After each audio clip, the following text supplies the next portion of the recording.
Here's Dan Shapiro to help you find your edge, master your process, and own your future.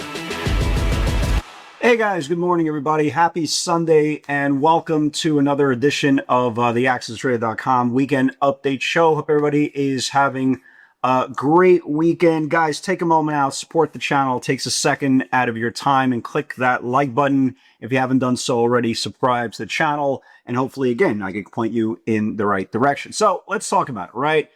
We went back the first 3-4 days, 3-4 days to end the month of March to begin the month of April with a notable personality shift, right? We talked about this for a while. You go back to video, you have to see kind of the context behind it. We kept on saying every time there's a news blip, if the market starts to kind of remove that news blip, it kind of disregards it, it starts getting tone deaf to it, that's a sign sellers were getting tired. And, you know, we started pretty much buying every single gap down from March the 31st all the way down to April the 7th. Now, why was that important? Because April 8th was Trump's 28,000th ultimatum that if you don't make a deal, or if you don't do this, if you don't do that, we're going to remove you from the planet. Literally, that's probably what he said. I'm kind of paraphrasing, but that's literally what he said.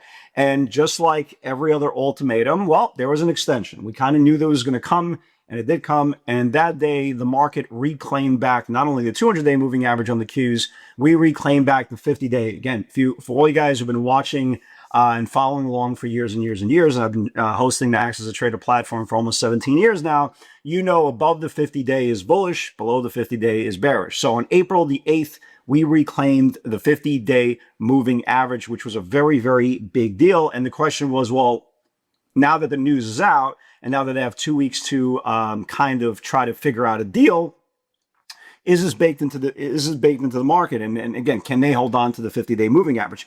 We got our answer pretty aggressively. And the NASDAQ 100, the QQQs, are up now, I think it's 12 or 13 days in a row.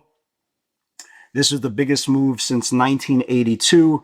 If one of you guys turn around and ask me what was the market like in 1982, I'm going to punch you in your kidney. I was 8 years old. How old do you think I am, for God's sake? You know, somebody asked me a long time ago, how was it like during the 1987 crash? Bro, I was 13 years old. Anyway. So we're up 13 days in a row, right? And this is one of those scenarios you turn around. I've been talking about this for the last 2-3 sessions. Hey guys, stay away from the extended stocks. They already went, right? The Metas have gone already. The AMDs are gone. Can they go more? Sure, blah, blah, blah.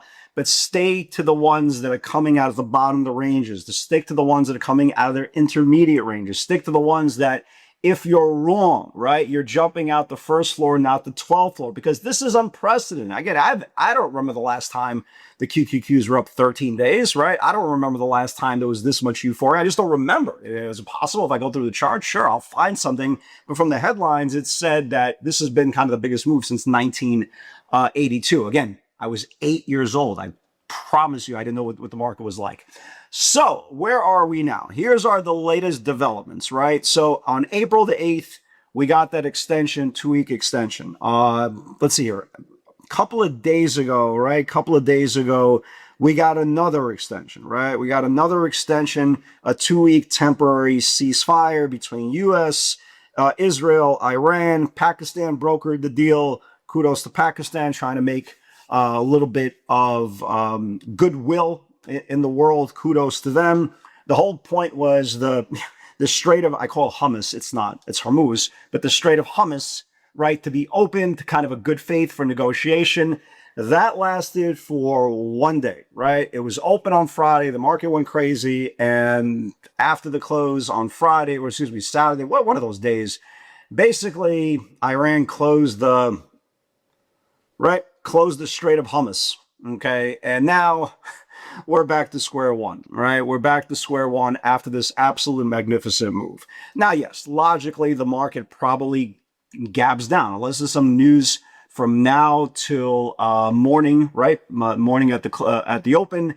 Yes, the market probably gabs down. But keep this in mind, there was another 2-week extension. So that means they're going to negotiate again. This is a very endless, tiresome negotiation because this is kind of a big deal. So you're probably going to get another gap down. And the question is, can the bulls start what they've been starting a long, long time ago on this massive 13-day move and buy the dip, right? That is to be determined. But the point is, I'm not going to be exposed to anything up 29 days in a row. Like, again, AMD is a monster, right? I don't want any piece of, what are we going to do with this thing up here? AMD broke out right here when it reclaimed back the 50-day moving average. Godlike move, sure. But the hell do I want it up here, right?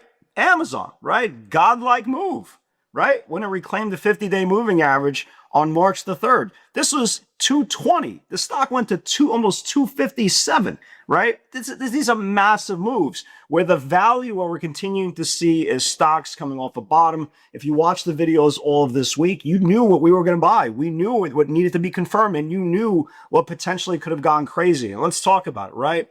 Tesla, I can't figure out if it was Tesla or Apple, the move of the week. I think for me it was Tesla.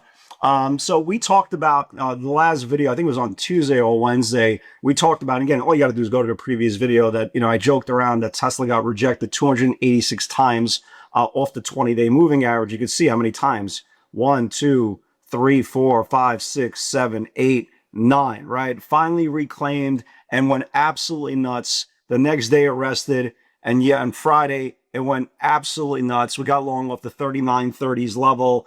My highest sale was 405. I got like a tiny little runner. That tiny little runner will probably get slammed at the open on Monday. But the moral of the story is if the bulls can, right? If the bulls can buy the dip, right? Buy the dip again. Hey, why not? Is there a shot that Tesla gets back to 417, 420, right? They just unleashed new robo taxis in Houston and blah, blah, blah. We'll see. We'll see. I got a tiny little runner, but again, phenomenal, absolutely move. Again, look at the common denominator coming off the bottom. Apple. Remember we were talking about Apple? One day Apple's going to join the living. One day Apple's going to join the living. It's imminent. It's imminent. Finally, right? Finally, we got to move. Finally, we got to move on Wednesday, reclaim back the 50-day moving average. As you can see, it just went absolutely nuts. So that's the value, right? Look at MSTR. Again, we have monster pivot on MSTR. Look where MSTR is coming from. It's not coming from up here. It's coming from the bottom, right? Bitcoin is strong. MSTR had a massive, massive 3-day move. Coinbase, same thing, right? Coinbase, same thing, coming off the bottom. Shopify, same thing, right? Coming off the bottom. Again, these are stocks coming off the bottom. The biggest challenge right now is continuously to find names coming off the bottom, right? That's the hardest part, because if everything exploded, I mean, what do where are the stocks that you're trying to buy off the bottom? Again, I'm not talking about AMC. I'm not talking about turn around and say, yo, bro, AMC, yo, even AMC had a run. Kind of proves my point. Everything is running right now. So it's very, very tough, right? It's really, really tough to find value off the bottom. Here's some names that I'm watching, right? Here's some names that I'm watching. Again, this is assuming, right? I'm always prepared on both sides of the market. But these are the names I'm watching for Monday, just in case, right? The bulls buy the dip and there's a potential for another move up, right? This is just in case. Look at the stock VTRS. I have no idea what this is.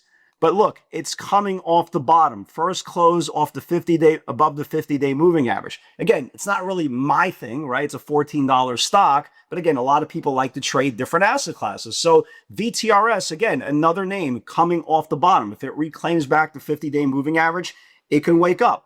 Look at APLD, right? APLD looks ready to go, man. APLD is now consolidating. Day 4, day 5 is going to be Monday, assuming the bulls don't crap the bed on Monday and give it all back. Look at APLD's chart. This thing is flagging gorgeous, absolutely gorgeous. We saw some pretty good option flow coming in the name. Look at Qualcomm, right? Look at Qualcomm coming off the bottom, folks. That's again, the whole thing. Again, if you're going to fall out of a window, fall out of the first floor. Don't fall out of AMD's window.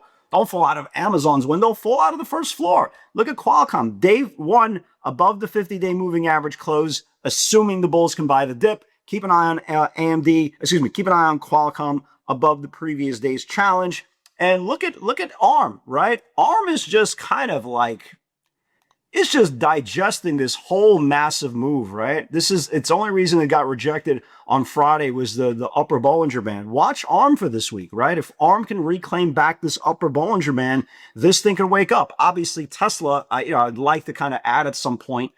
this week. But the point is, look, and now it's above the 50-day moving average, above the 200-day moving average. As long as Tesla doesn't crap the bed Monday or Tuesday, this thing, again, the market could hold. Tesla could wake up and get back to this 417, 420 level. That's the next supply zone. So that looks really good as well.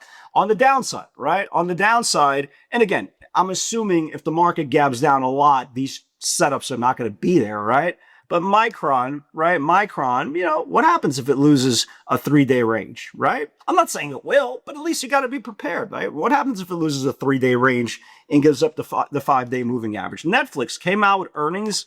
They didn't like the earnings. The only reason it stopped going down on Monday because it hit the 150-day moving average, right? If you've been following along, you know the importance of the 150-day. I'm going to watch Netflix to the downside. What happens if it loses the 150-day moving average? Can it get all the way back here to the 50-day? Absolutely. So we're in a position right now. It's, again, a very fluid, high leveraged market of news. The bulls have been buying the dip. Tomorrow is going to probably present another chance to buy the dip. And again, if the bulls do not lay down and die, and again, they really have every right to, up 13 days, 12, 13 days in a row, we could be looking at a next leg up. Again, I will not be looking at the AMDs of the world. I will not be looking, at the Metas of the world. I mean, look at these runs. They had some incredible runs. I mean, Meta has gone from 520 to nearly 700 in 12 days.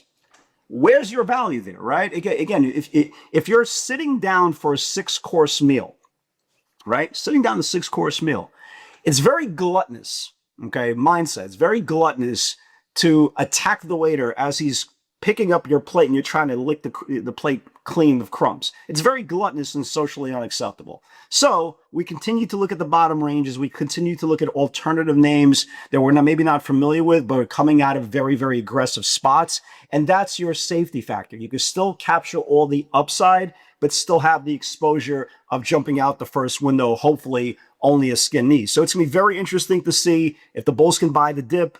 I will be prepared on both sides of the market. The key is to stay calm, take a deep breath, read the room, right? Read the room. Again, trading is all about probabilities and gathering data. And the most important part is stay in business. Guys, God bless everybody. Have a great rest of your Sunday. And with God's help, I'll see you on the field tomorrow.